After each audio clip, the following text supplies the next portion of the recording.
నేటి నుంచి తెలంగాణ అసెంబ్లీ సమావేశాలు జరగనున్నాయి. కాళేశ్వరం ప్రాజెక్టుపై జస్టిస్ ఘోష్ కమిషన్ ఇచ్చిన 650 పేజీల నివేదిక సమగ్ర ప్రతిని అసెంబ్లీ మండలిలో ప్రభుత్వం ప్రవేశపెట్టనుంది. కాళేశ్వరం కమిషన్ నివేదికపై అసెంబ్లీలోనే చర్చకు పెడతామని, అన్ని పార్టీలకు మాట్లాడే అవకాశం ఇస్తామని ముఖ్యమంత్రి రేవంత్ రెడ్డి ఇంతకు ముందే ప్రకటించారు. ఇటీవల హైకోర్టుకు కూడా ప్రభుత్వం ఇదే విషయాన్ని నివేదించింది. అసెంబ్లీలో చర్చించిన తర్వాత తదుపరి ఏం చేయాలో నిర్ణయిస్తామని తెలిపింది.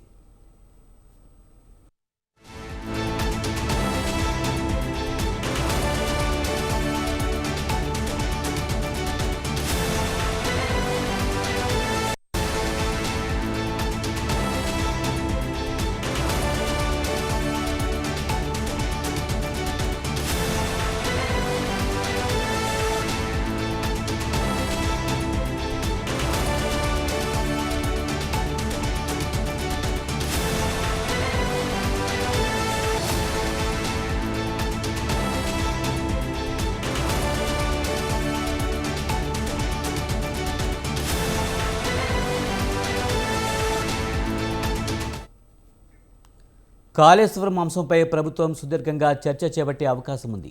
దీనిపై అధికార ప్రతిపక్షాల మధ్య వాడివేడిగా చర్చ జరిగే అవకాశం ఉంది. కాళేశ్వరం బ్యారేజీల వైఫల్యానికి మాజీ ముఖ్యమంత్రి కేసీఆర్ జోక్యమే కారణమని కమిషన్ నివేదికలో ప్రస్తావించడం, మాజీ మంత్రులు హరీష్ రావు, ఈటెల రాజేందర్లను తప్పుపట్టిన నేపథ్యంలో అసెంబ్లీలో జరిగే చర్చ ప్రాధాన్యం సంతరించుకుంది. ఈ సమావేశాలకు కేసీఆర్ హాజరై తన వాదనను అసెంబ్లీ వేదికగా వినిపిస్తారో లేదో చూడాల్సి ఉంది.